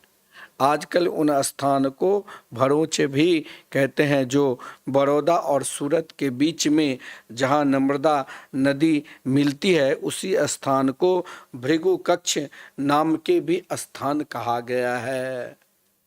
भगवान वामन जब जा रहे थे उनके रूप को देखकर, क्योंकि उनके तेज सूर्य के समान थे, उनकी कांति सूर्य और शनकादिक जैसे निकल रहे थे। वामन भगवान हाथ में छतरी है, एक हाथ में कमंडलू है और छोटे छोटे पाँव हैं। बड़ा विलक्षण उनके स्वरूप है। उनके स्वरूप को देखकर स्वयं वेद भगवान कहते हैं, वामनो ह विष्णु रास वेष्ठी इति विष्णु। स्वयं भगवान विष्णु नारायण ही वामन के रूप बनकर राजा बलि के सौभाग्य को प्रदान करने के लिए उनके यज्ञ में पहुँचे। जब राजा बलि के यज्ञ में पहुँचे, मार्ग में प्राय भगवान वामन के जितने लोग दर्शन के साष्टांग प्रणाम करने लगे। और महाराज क्यों प्रणाम करते, देखे जिनको देखकर सब नमन करे, मान लेना इसके अंदर भगवान की कोई विशिष्ट, वैसे तो सब में भगवान के अंश है लेकिन विशिष्ट अंश उनमें विराजमान है। राजा बलि को जब सूचना मिली तो पत्नी से कहा सोने की कलश में गंगाजल, क्योंकि जो आते थे विप्रदेव उनको गंगाजल से चरण धोते थे और महाराज जल लेकर ही स्वागत करने के लिए किसी ने कहा महाराज आज कोई साधारण ब्रह्मचारी नहीं, एक हाथ में छतरी है कमंड और एक हाथ में कमंडलू है। महाराज बड़ा विलक्षण लग रहा है कि आज स्वयं उनके यज्ञ में भुवन भास्कर सूर्य ही पधारे हैं, ऐसे कांति है।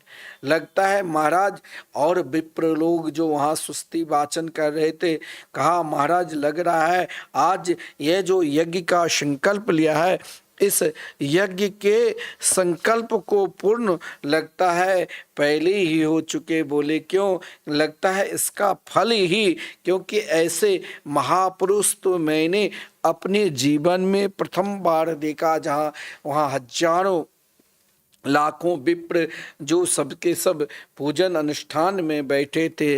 राजा बलि जिनके रूप माधुरी को देखकर संपूर्ण देवता मोहित थे। तम बटुम वामनम दृष्टा मोदमाना महर्षय। उनकी सुंदर मुस्कान को देखकर महाराज कहा गया है, शुक्राचार्य जी तो बाद में समझाया, भगवान वामन के रूप को देखकर एक कोने में ही शुक्राचार्य खड़े हो गए, स्तब्ध हो गए, न हिलते थे न डोलते थे। राजा बलि ने जब स्वागत करने के लिए गए, बोले ये ब्रह्मचारी है कि कौन है ये तो चलो यही जानते हैं, लेकिन मेरे घर तो लगता है मेरे भगवान आए हैं।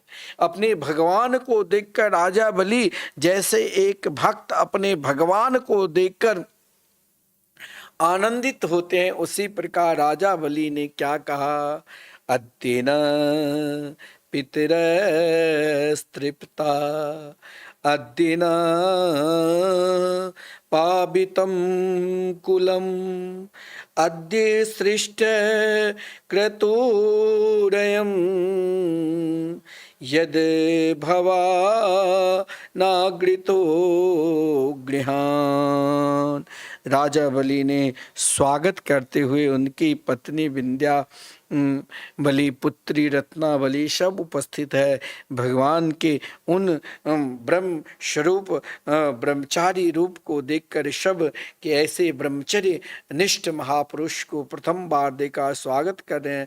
राजा बलि जल से अभिषेक चरण धो रहे हैं, और स्वयं चरण धोते हुए भगवान के जब वो सुंदर सुकोमल चरणार बिंद को राजा बलि ने स्पर्श किया, तो राजा बलि को अपने देह की आभास ही नहीं रहा कि मैं एक राजा हूं।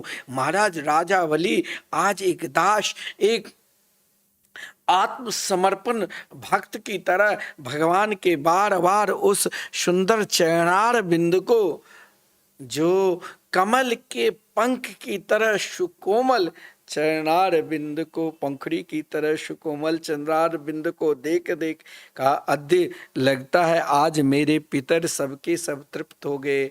देखिए, आप अपने पितरों के लिए बहुत लोग सोचते होंगे गया जी में पिंड दान करूं, बहुत लोग ये सोचते होंगे कि इतने हजार विप्रों को भोजन कराऊं, लेकिन सब कुछ करने के बाद भी एक चीज ध्यान देखना, आप जिस दिन भगवान के मंगलमय नाम लेने लग जाओगे ना, या भगवान के नाम संकीर्तन हो सके तो ना एक सप्ताह तो एक दिन करा के देख लेना। भगवान के नाम क्या है आप को सुनना है। तो राजा बलि ने क्या कहा, प्रभु अद्य न पितरस्तृप्ता, एक बार आपके मंगलमय नाम में चरणार बिंद में डूब जाते हैं जो प्राणी, उनके संपूर्ण पितर तृप्त हो जाते हैं। बहुत लोग कहते हैं लगता है घर में कोई ना कोई ऐसी विषमता है, कोई तंत्र कर दिया है कि भूत पिचास है, क्या यहाँ इस घर में ही कोई भूमि की दोष है, वास्तु शास्त्र सही नहीं है। अगर वास्तु भी दोष है तो लाखों की मकान को तोड़ने की जरूरत नहीं, वहाँ आप हरिनाम संकीर्तन युगल नाम महामंत्र की संकीर्तन प्रारंभ कर दो। और ना समय हो तो श्रीधाम वृंदावन में मैं रोज कहता हूँ कि अखंड संकीर्तन जो लगातार 32 वर्ष से चल रहे हैं, एक दिन कम से कम संकीर्तन कराओ, क्योंकि इससे क्या होगा, अद्य न पावितम कुलम, अपने आप को जो लगता है घर में कोई दोष है, हम लोग स्वयं सब कुछ करने के बाद, बहुत लोग कहते हैं महाराज नाना प्रकार के उद्यम कर लिया फिर भी घर परिवार में अशांति है, कैसे पवित्रता आवे। इस पवित्रता के लिए सजनों एकमात्र भगवान के मंगलमय नाम है। अद्य सृष्टि क्रतुरयम्, अपना भी स्वभाव सही नहीं हो रहा है। बहुत लोग कहते हैं कि देखो चाहता हूं कि क्रोध ना आवे, फिर भी बिना मतलब की क्रोध आ जाते हैं। लेकिन अगर क्रोध भी आवे तो आप भगवान के चरणार बिंद में उनके मंगलमय नाम के स्मरण करने लग जाओ। नाम के स्मरण करने से क्या होगा सजनों, तो फिर क्रोध उत्पन्न होगा ही नहीं। ये राजा बलि ने जब भगवान के चरण धो रहे थे, अंत में राजा बलि ने यहाँ तक कह दिया, यदि यद बटो वांछसि तत् प्रतीक्ष में। आज तो लगता है कि आपको सर्वस्व दे दूं, क्योंकि मैंने जो यज्ञ किया है ना, उस यज्ञ का फल तो मुझे मिल गया है, क्योंकि आपके श्री चरणार बिंद को मैंने धोया। देखिए, ब्रह्मा जी तो बाद में धोएंगे। जब राजा बलि महाराज संकल्प कर लेंगे, भगवान विराट रूप धारण कर जब ब्रह्मलोक जाएंगे तब ब्रह्मा जी धोएंगे, लेकिन यहाँ राजा बलि तो पहले ही गंगा जी प्रकट कर लिया और महाराज भगवान के चरण धोकर यहाँ तक कह दिया कि प्रभु मैं तो नहीं पहचानता हूँ, मैं तो देखता हूँ कि आप ब्रह्मचारी हैं कि साक्षात मेरे प्रभु है, जो मेरे यज्ञ में आकर मुझे दर्शन दिए हैं। लेकिन आज इच्छा है कि आपको सर्वस्व दे दूँ। आपको क्या चाहिए? गौ माता चाहिए या सोना चांदी मकान, जो अन्न जो भी चाहिए। यहाँ तक कहा यदि आप विवाह भी करना चाहते हैं तो वो भी हम करा देंगे। यद यद बटो वांछसी तत्प्रतीक्षा में, यहाँ तक कह दिया जो चाहिए वो आप हमसे मांग लीजिए। भगवान तो भगवान हैं। देखिए, भगवान जिस उद्देश्य लेकर आए थे, राजा बलि लगता है भगवान के श्री चरणों को देखकर वही उद्देश्य के विषय में बोलने लग गए। भगवान ने कहा, लगता है अब मेरा काम बनने वाले हैं। भगवान थोड़ा सोचा और पक्का कर लूं। भगवान ने सोचा, अगर जैसे कोई किसी से चंदा मांगने जाते हैं और दान मांगने तो उनकी प्रशंसा करते, महाराज आपकी निष्ठा बहुत प्रिय है, आपके परिवार सब प्रिय हैं, आप परम पुण्यात्मा हैं। भगवान भी उनकी महाराज वंश परंपरा के जो बड़े बड़े महाराज राजा हुए उन सभी के गुणगान गाने लगे।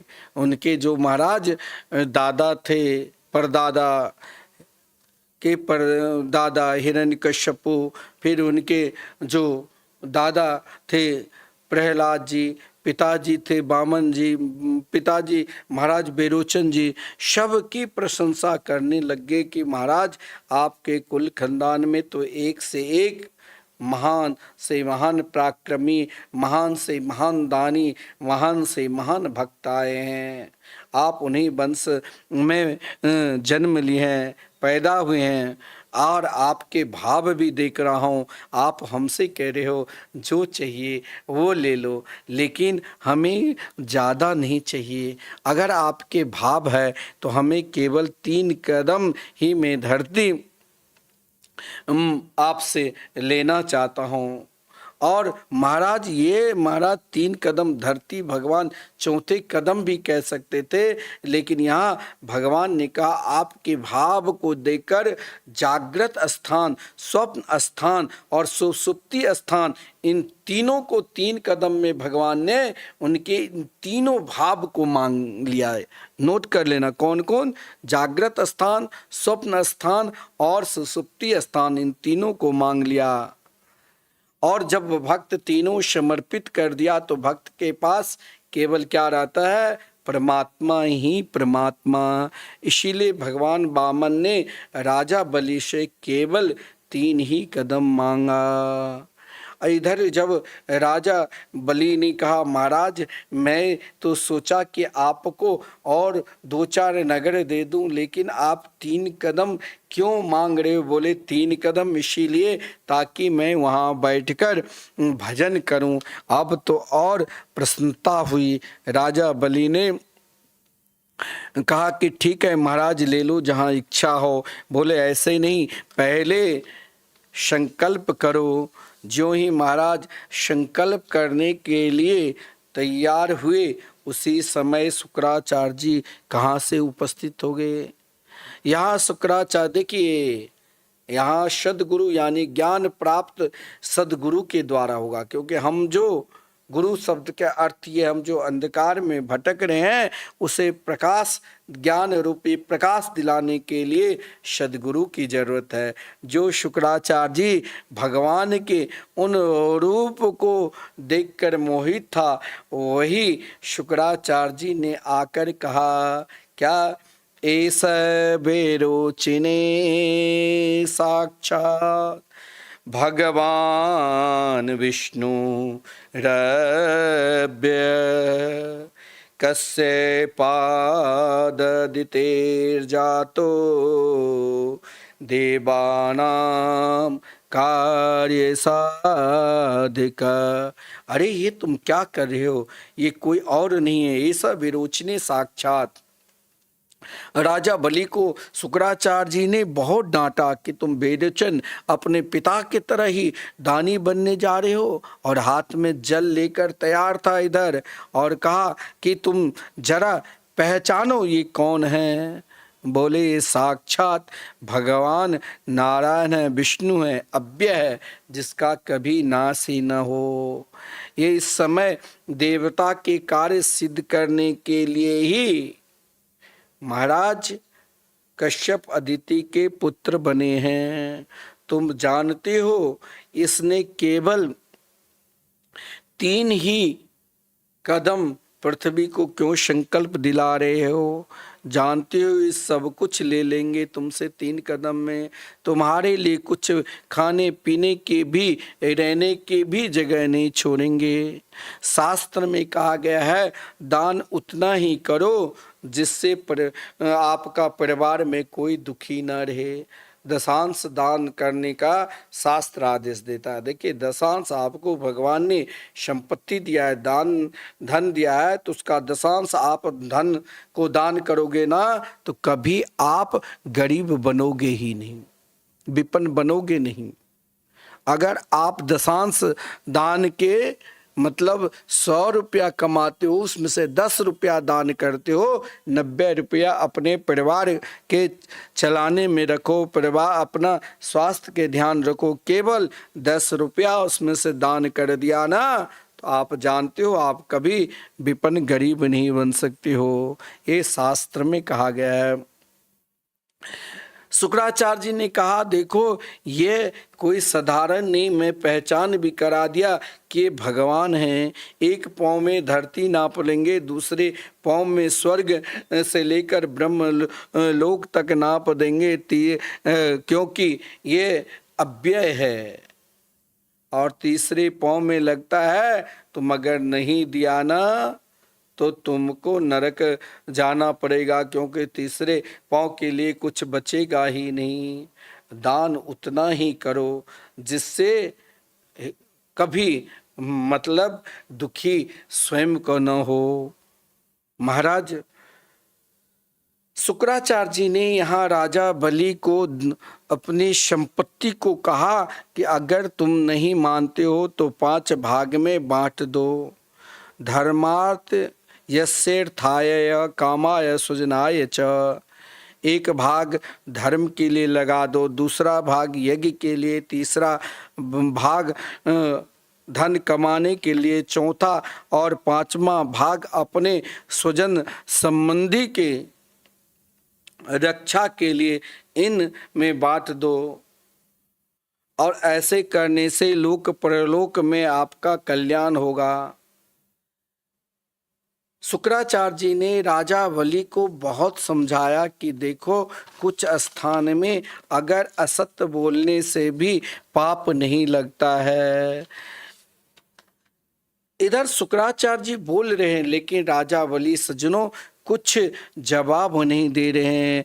कहा स्त्रीषु नर्म विवाहे च वित्यर्थे प्राण संकटे गो ब्रह्मणार्थे हिंसायाम नानृतम स्याज गोप्सया। मानो शुक्राचार्य जी कहते हैं कि देखो अगर तुमको दान देना है और तुम तो दो, लेकिन अपने भाग को उतना ही दान दो जिससे तुम स्वयं को दुखी न रहो। बोले कि झूठ बोल दो कि मैं बाद में दान दूंगा। बोले गुरुदेव अभी तो आपने पहचान करा दिया, मैंने तो सोचा ये भगवान है, कोई ब्रह्मचारी है, लेकिन आपने पहचान करा दिया भगवान है। जो भगवान ही ने मुझे सब कुछ दिया, इन्हीं के देने से आज मैं इतने बड़े बना और फिर यही ले रहे हैं। फिर आप क्यों मना कर रहे हो? आप धर्मशास्त्र के विषय में समझा रहे हो कि ना नृतम स्यात् जुगुप्सया। ये देखो, ना नृतम स्यात् जुगुप्सया मतलब ये कहा गया है, इसका भाव ये भी है कि यहाँ जिद्दी लोगों की बात, अगर जिद्दी लोग हैं वो आपकी बात ना माने तो समझदार लोगों ही आपकी बात माने। तो कहा गया है यहाँ स्त्री नर्म, हंसी मजाक में जो अगर कोई असत बोलता है तो उसे पाप नहीं कहा गया है, मौन रहना चाहिए। किसी के बेटी की शादी ना हो रही है, आपके असत बोलने शादी हो जाए, धन की रक्षा के लिए, प्राण की रक्षा के लिए, गौ माता की रक्षा के लिए शुक्राचार्य जी ने ये अपने, इसको शुक्र नीति कहते हैं, अपनी नीति के अनुसार बता रहे हैं। लेकिन राजा बलि ने शुक्राचार्य जी को यही कहा, गुरुदेव मैं तो असत नहीं बोलूँगा। शुक्राचार्य जी ने यहाँ तक कि राजा बलि अगर बात नहीं माने तो क्रोध दे में आकर कहा कि अरे मूर्ख, अरे अज्ञानी, लगता है तुम मेरी वाणी को नहीं मान रहे हो, मैं तुम्हें श्राप दे दूंगा। कहा जो श्राप देना है दे दो। बोले तुम अभी इस धन से अलग हो जाओगे। कहा दे दो, मैं तो पहले ही दान के लिए संकल्प लेने के लिए तैयार हूँ, आप ही बीच में आकर विघ्न डाल दिए। अगर आपको श्राप देना है तो दे दो, लेकिन मैं तो संकल्प करूँगा ही, यही मेरा परम धर्म है, क्योंकि आपने सद्गुरु हैं और आपने सही मार्ग बता दिया कि ये भगवान हैं और इन्हीं के देने से आज तक मैंने खाया पिया है और यही ले रहे हैं तो फिर यही देंगे। राजा बलि ने प्रभु के महाराज कहा, भगवान आप अपना कार्य पूर्ण करिए। भगवान ने संकल्प कराया। राजा बलि ने कहा आपने संकल्प करा लिया तो अब मैं एक बार फिर आपके चरणार बिंद को जरा प्रणाम कर लूं। राजा बलि ने ज्यों ही चरणार बिंद के प्रक्षालन किया और महाराज प्रक्षालन किया और फिर महाराज संकल्प करने के संकल्प किया और संकल्प करते ही ज्यों ही प्रणाम किया, भगवान वामन से विशाल विराट रूप को धारण कर लिया। संकल्प को पूर्ण होते ही राजा बलि को चारों तरफ भगवान के केवल एकमात्र चरणार बिंद के सिवा कुछ नहीं दिखाई दिया। कुछ जगह मैंने सुना कि शुक्राचार्य जी ने जब भगवान संकल्प करने के लिए तैयार हुए तो राजा बलि ने बात नहीं मानी, तो फिर जिस जल में गंगा, एक टोटी होता है उसको गंगा सागर बोलते हैं, उस टोटी में छुप गए थे। भगवान ने कुसा से लेकर कहा जरा साफ कर दो, जिससे शुक्राचार्य जी के आंख भी फूट गई थी। लेकिन यहाँ ये भी भाव है, कोई आपसे कहे दान करूं तो आपको मना नहीं करना चाहिए। अगला जन्म फिर अगर आप मना करते हो, अगर कोई आपसे सलाह लेते हैं तो उसे और प्रोत्साहन करो, अरे भगवान ने तो आपको दिया है तो दान खूब करो। मना करते हो तो अगला जन्म 100% अंधा बनकर जन्म लेना पड़ेगा। राजा बलि ने तो संकल्प किया, लेकिन राजा बलि को फल तुरंत मिल गया। जब भगवान के प्रणाम किए तो सज्जनों चारों तरफ केवल उस विराट स्वरूप भगवान के केवल चरणार बिंद ही को दर्शन किया। आप कहेंगे चरणार बिंद को क्यों दर्शन किया? बोले इसीलिए क्योंकि आत्म निवेदन भक्त थे। भगवान ने एक पाँव में ही पृथ्वी लोक भुजाओं से 10 दिशा नाप लिया और दूसरे पाँव में सीधे स्वर्ग लोक को नापते हुए राजा बलि के पास पुनः आ गए। स्वर्ग लोक ब्रह्म लोक, जहाँ ब्रह्मा जी ने भगवान के वहाँ पर चरण धोए सत्यलोक में, और वही चरण धोने के जल जो अपने कमंडलों में रखा, वही आज हम सभी को गंगा जी के रूप में दर्शन मिलते हैं। सज्जनों, इधर वामन भगवान जब राजा बलि के निकट पुनः आए, इधर असुर लोगों के अंदर क्रोध भी आया, लेकिन राजा बलि ने सभी से कहा, देखो भगवान नारायण के दर्शन करो, इस समय क्रोध करने की कोई ज़रूरत नहीं, क्योंकि समय अनुकूल नहीं है। जब समय अनुकूल ना रहे, अभी समय प्रतिकूल है, तो यहाँ मौन रहकर केवल उनके दर्शन करो। सब महाराज भगवान वामन के सुंदर रूप को दर्शन कर रहे हैं। देखिए यहाँ तक परीक्षा ली, जो भगवान वामन ने सीधे जामवंत को आदेश दे दिया कि त्रिलोकी में घूम कर कहो कि अब राजा बलि के राज नहीं, अब वामन के भगवान के राज। और गरुड़ जी को कहा, इसने असत्य बोला है, कहाँ है हथकड़ी बेड़ियाँ, इसको बांधो। राजा बलि प्रभु के चरणार बिंद की ओर ही केवल देख रहे। भगवान एक तरफ से कठोर रूप में भी दिखाई दिया, और एक तरफ से राजा बलि की जो दीनता को देखकर भगवान मुस्कुरा भी रहे हैं।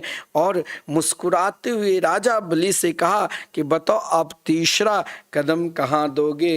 राजा बलि एक क्षण के लिए मौन हो गए, और जब मौन हो गए तो महाराज उसी समय भगवान के चरणार बिंद को जब निहार रहे थे, तो भगवान के चरणार बिंद को निहारते ही, देखते ही और उनके नाम का स्मरण करते ही राजा बलि को एकाएक ध्यान आया, अभी तो हमारा धन ही नष्ट हुआ है, अभी तो धन के मालिक सुरक्षित है।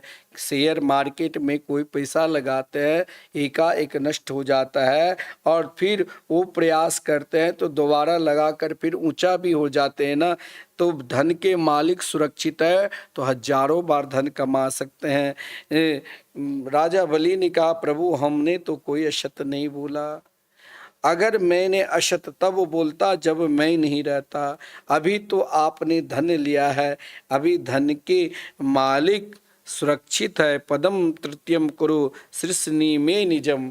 अब आप अपना तीसरा वचन भी पूर्ण करिए और अपने चरणार बिंद मेरे मस्तक पर रखिए। ये सुनते ही सज्जनों देवता लोग वहाँ फूलों की बारिश करने लगे।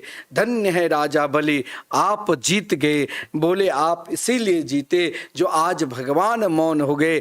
भगवान ने भी कहा, राजा बलि तुम धन्य हो, तुमने मेरे लिए सर्वस्व समर्पित कर दिया, अपने आप को समर्पित कर दिया। मैं क्या दूं? बोले मैं इस लोक से भी सुंदर लोक तुम्हें प्रदान कर रहा हूं, जिस लोक का नाम है शुतल लोक। वहाँ बामन द्वार रहेंगे। राजा बलि ने कहा, उन बामन द्वार पर क्या मिलेगा? बोले जिधर से निकलोगे उधर से तुम मेरे ही को ही दर्शन करोगे। बहुत गदगद हो गए। उसी समय महाराज राजा बलि के गुरुजन स्वयं महाराज प्रहलाद जी और राजा बलि की पत्नी भी भगवान की सुंदर स्तुति की, आपने मेरे पति के ऊपर बहुत श्रेष्ठ कृपा की, जो बड़े बड़े योगी यति सन्यासी को भी अति दुर्लभ है, क्योंकि आपके आज ये चरणार बिंद इनके मस्तक पर है। महाराज सज्जनों स्वयं इधर संपूर्ण देवता भी स्तुति की, लेकिन राजा बलि ने कहा, प्रभु सुतल लोक में आप भी मेरे साथ निरंतर रहना पड़ेगा। भगवान को वहाँ निरंतर रहना पड़ा सुतर लोक में, और तब तक रहे। स्वयं देवर्षि नारद जी जब लक्ष्मी जी से कही कि लक्ष्मी जी नारायण कहाँ? बोले बहुत दिन से नहीं आए। कहा जरा देखो सुतर लोक तो भगवान वहाँ द्वारपाल के रूप में है। लक्ष्मी जी ने देवर्षि नारद जी से कहा कोई उपाय बताओ। बोले रक्षाबंधन आने वाले हैं, 19 तारीख के है ना, आप जो राजा बलि को अपना भय मानकर राखी बांधना, और दक्षिणा स्वरूप महाराज जैसे भाई उस दिन बहन से जब भाई को रक्षा सूत्र बांधती है बहन, तो भाई उसे अपना इच्छा अनुसार, प्रेम के अनुसार कुछ समर्पित करते हैं। आज स्वयं लक्ष्मी जी जब राजा बलि को रक्षा सूत्र बांधे भाई बन गए, तो कहा क्या चाहिए बहन, तो कहा यही श्यामला सलोना। ये सुनते ही राजा बलि मूर्छित हो गए, लेकिन भगवान ने कहा एक रूप से मैं निरंतर आपके पास रहूँगा, एक रूप से मुझे जाने दो। इधर देव महाराज इंद्र के भी छोटे भाई उपेंद्र के रूप में रहने लगे। जो भी महाराज स्वर्गलोक अपने गुरुदेव को समर्पित कर दिए। गुरुदेव ने कहा इंद्र अब तुम संभालो, यानी पहले बृहस्पति जी को दिया। बृहस्पति जी ने कहा देवराज इंद्र संभालो, और भगवान वामन भी उपेंद्र के रूप में, इंद्र के छोटे भाई के रूप में रहने लगे। सज्जनों, आज की कथा के हम सब यहीं पर विश्राम करते हैं, और कल सूर्यवंश और चंद्रवंश की राजा के वर्णन श्रवण करेंगे। भगवान ने मत्स्य अवतार लेकर महाराज सत्यव्रत को भी सुंदर दिव्य भागवत धर्म के उपदेश दिया।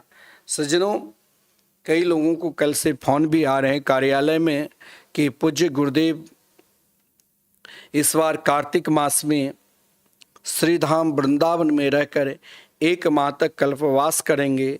जो भी गुरुदेव के अनुयायी है और भी जो सारे भक्त हैं, जो भी श्रीधाम वृंदावन में कार्तिक मास में आना चाहते हैं और कल्पवास करना चाहते हैं, वो पहले से ही आने की सूचना दे 1 माह पूर्व, ताकि आपकी व्यवस्था उचित ढंग से हो सके। और संस्था के द्वारा जो कहा गया है कि अब बहुत लोग कहते हैं कि भाई हम कैसे कल्पवास भी करें और आश्रम में रहकर भोजन करें, तो बहुत लोग ऐसे भी है कि हम नहीं करना चाहते हैं। उनके लिए भी है कि आप 1 माह रहिए, यहाँ पर आपकी रहने की भी व्यवस्था रहेगी, नाश्ता भोजन दोनों टाइम सारी व्यवस्था रहेगी। आपको संस्था में 11,000 जमा करना पड़ेगा और आप 1 माह तक आनंद से रहिए। यहाँ निरंतर यमुना जी में नित्य स्नान करना, दीपदान करना, और साथ में श्री बांके बिहारी जी और श्री राधा दामोदर जी के नित्य दर्शन करने से साक्षात गिरिराज जी की दर्शन, गिरिराज जी की परिक्रमा के फल मिलेगा। तो जिस भक्तों को कार्तिक मास में आना है, वो भक्त जरूर आप नित्य यूट्यूब चैनल के माध्यम से जो श्रवण कर रहे हैं, वो शीघ्र जो हमारे कार्यालय के नंबर है उससे संपर्क कर सकते हैं, ताकि आपकी उचित व्यवस्था रहे। और सज्जनों, जो भी भक्तगण हैं आश्रम के, उनसे भी आग्रह, जो रक्षाबंधन के दिन आश्रम में उत्सव है, पूज्य गुरुदेव के जन्मोत्सव, जो भी आना चाहते हैं वो भी शीघ्र संपर्क करें। अब 2 बार हम शब्द नाम लेते हैं। श्री वृंदावन बिहारी लाल की जय, श्री सदगुरुदेव भगवान की जय। जय जय श्री राधे, जय जय श्री राधे।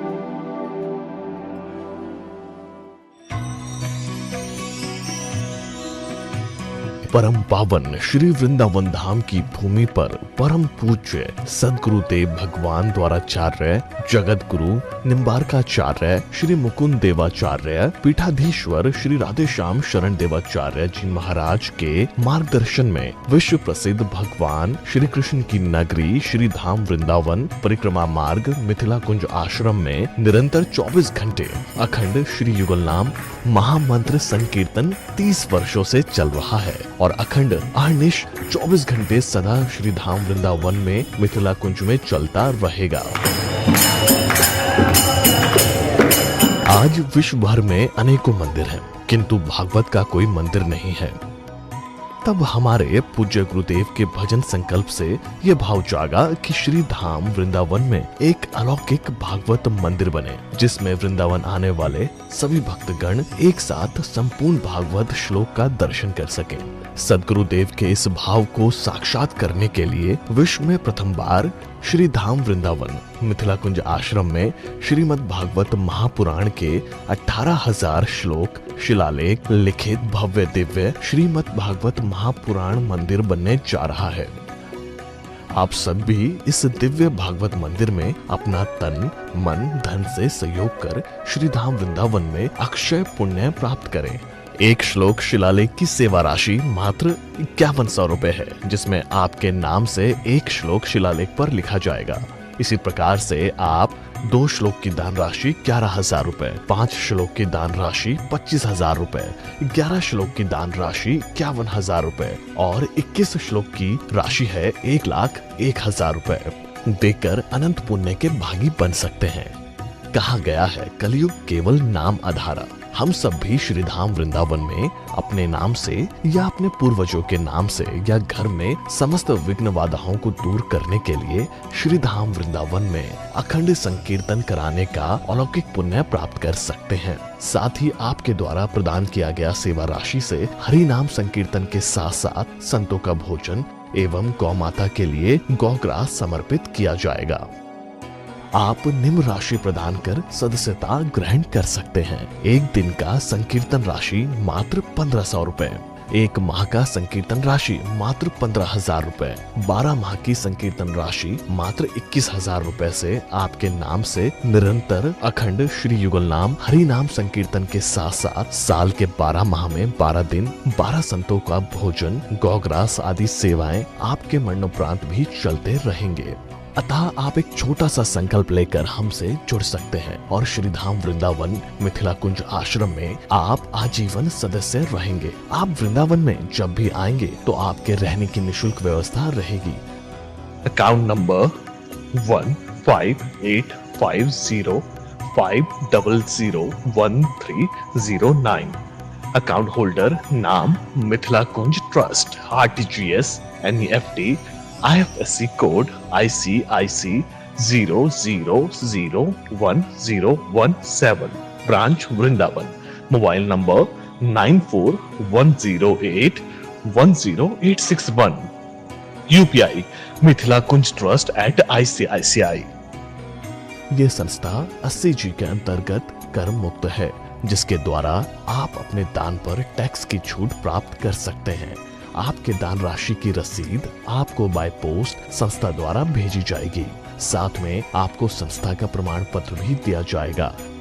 आइए हम सब मिलकर इस दिव्य भागवत मंदिर में अपना तन मन धन से सहयोग कर श्री धाम वृंदावन में एक अलौकिक भागवत श्लोक मंदिर का निर्माण करें। अधिक जानकारी के लिए संपर्क करें और मिथिला कुंज आश्रम से जुड़ने के लिए फेसबुक, यूट्यूब और इंस्टाग्राम मिथिला कुंज ऑफिशियल पेज को